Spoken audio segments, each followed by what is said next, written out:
किंवा खड्डे पडले नाहीत, मुंबई महापालिकेचं स्पष्टीकरण। आपण पाहत आहात एबीपी माझा, उघडा डोळे बघा नीट। चितळे बंधू 75 वर्षांच्या आपुलकीचं एक नवं नातं।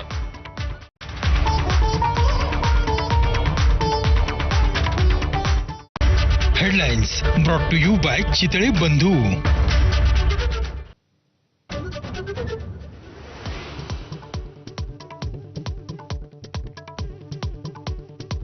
आमदार सुरेश धस आज मस्साजोगला जाऊन देशमुख कुटुंबियांची भेट घेणार।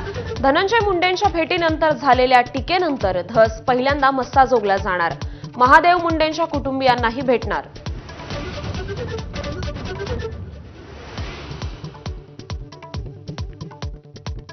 संतोष देशमुख हत्या प्रकरणात धनंजय मुंडेंनाही सह आरोपी करा, मनोज जरांगेंची मागणी। मस्साजोगला जाऊन गावकऱ्यांशी केली चर्चा। 25 फेब्रुवारीच्या अन्नत्याग आंदोलनावर गावकरी ठाम।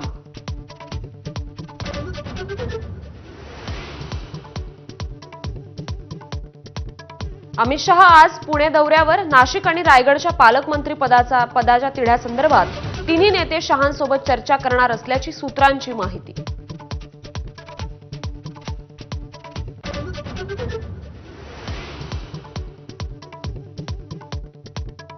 दिल्लीत साहित्य संमेलनाच्या उद्घाटनाच्या निमित्तानं मोदी आणि पवार एकत्र।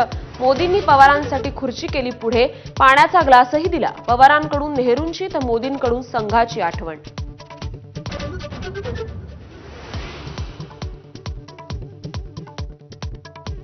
उद्धव ठाकरेंच्या कार्यकाळात झालेल्या अन्यायाची व्याजासह परतफेड करणार, नितेश राणेंचा इशारा।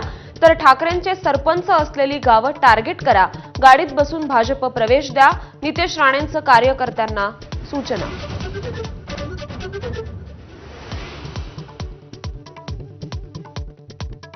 बंदुकीसाठीच्या परवान्यामुळे फुटलं कोकाटे गरीब नसल्याचं बिंग।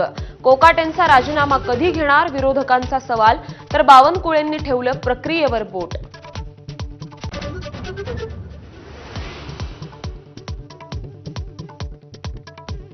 पुणे महापालिकेच्या 1,500 कर्मचाऱ्यांना आयकर विभागाकडून 45 कोटींचा दंड।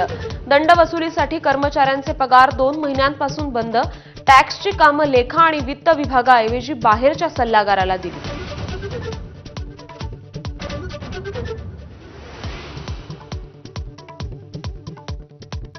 आंगणेवाडीच्या जत्रेसाठी भाविकांची अलोट गर्दी। पहाटे 3 पासून देवीच्या दर्शनासाठी 9 रांगा।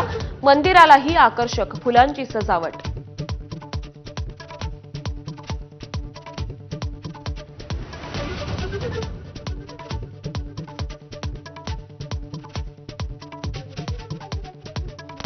Headlines brought to you by Chitale बंधू।